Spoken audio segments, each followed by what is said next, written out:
Hello and welcome to Pots and Trowels. This week we're in the garden and we're going to be doing some pruning, and I'm also going to be potting the sweet pea seedlings.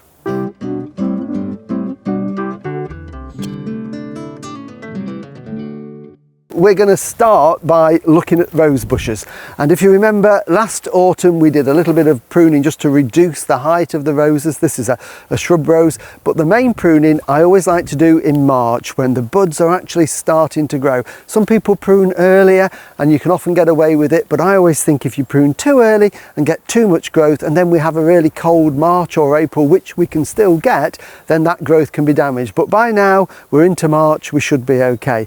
So this is a shrub rose, so we're not looking to prune it too hard back. We're trying to maintain a shape, keep it fairly open in the center, and reduce its height just a little bit. So first of all, what I'm going to do is take a look at this, and I can see that this is now getting a little bit too congested in the center.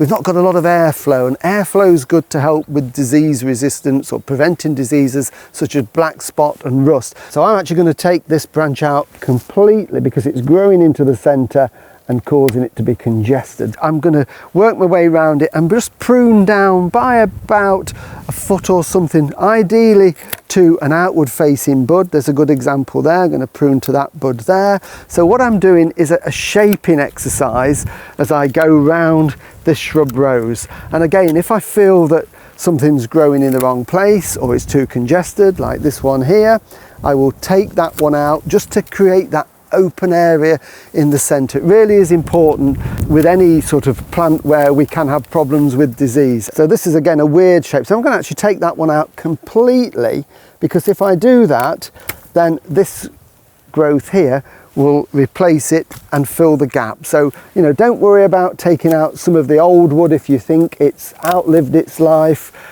We just need to make sure that we've got a good shape to this rose, and we're promoting some nice new growth, but at the same time we're getting rid of some of the old. I'm just going to work my way around to this side, and again, so we've got some old wood in there. That isn't too much of a problem. If you can't find a bud, just trace it down.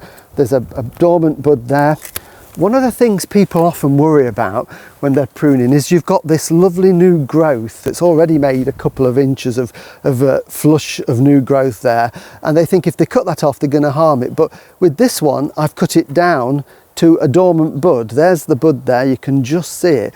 That will now become the dormant bud, and that will produce a shoot. So don't worry about reducing the height of some of the stems down to a bud at all. It will actually just reinvigorate it and make it grow even more. So that's probably all I want to cut off this for this year. I've taken a fair bit out of it, some of the old wood in there, the crossing wood, and reduced it in height. That will make lovely new growth and we'll get beautiful blooms later on this summer. I'm now going to pop across and prune a hydrangea, and that's got quite a different pruning technique.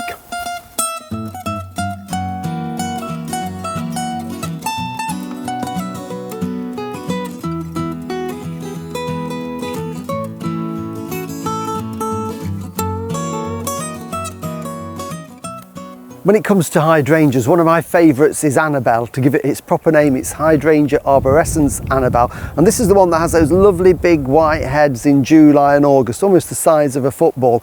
Now we treat this type of hydrangea different to the ordinary, the macrophylla type, the one that has the big pink or the blue heads, because with those what we tend to do is where the old flowers are, we trace down the stem to a pair of fat buds, prune to that gives us the flowering shoots for this year. What we do with this one is a little bit more drastic.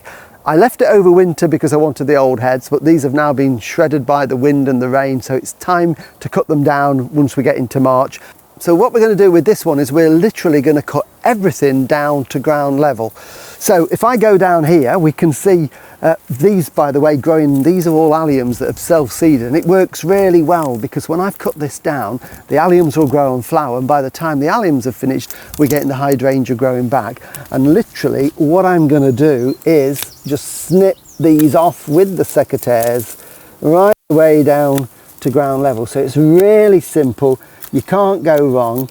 And the benefit of doing that, and I'm going to do all of this thicket of growth here, That will encourage strong new shoots to develop, and they will be nice and strong, so they're stiff enough then to hold the weight of the flower head in the summer. So clear the ground, might put a bit of fertiliser down later on, and then we just wait for everything to grow and look forward to the flower heads this summer.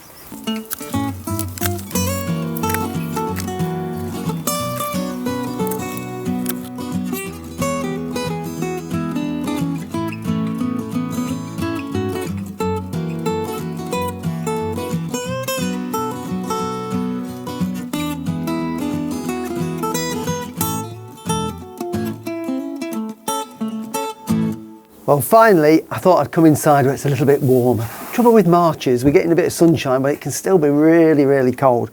Back in January, we sowed some sweet peas, and they've turned into some lovely, strong seedlings.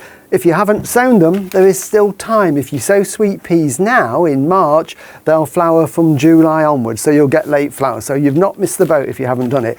What I'm going to do with these sweet peas here that we've sowed in this little pot is just knock them out carefully.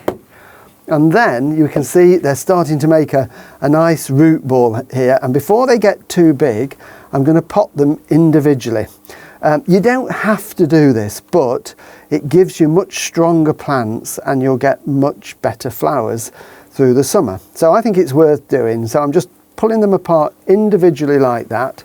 And then I'm going to pot them into these pots. And this is a peat-free mix here. I've added a little bit of Johnniness to it as well, just to give it a little bit more weight, because I find some of the peat-frees are very fibrous and open. So this just gives it a bit more density. And then literally what I'm going to do is hold the sweet pea seedling in there, a little bit of compost, and filter the compost around it. Doesn't matter if they go in just a little bit deeper, that won't harm them at all. And we'll just stand that there, and we'll do another one. And then what will happen with these is once they've been potted, at this time of the year, they don't really need any warmth. I don't want to put them outside because it's windy and that would damage them.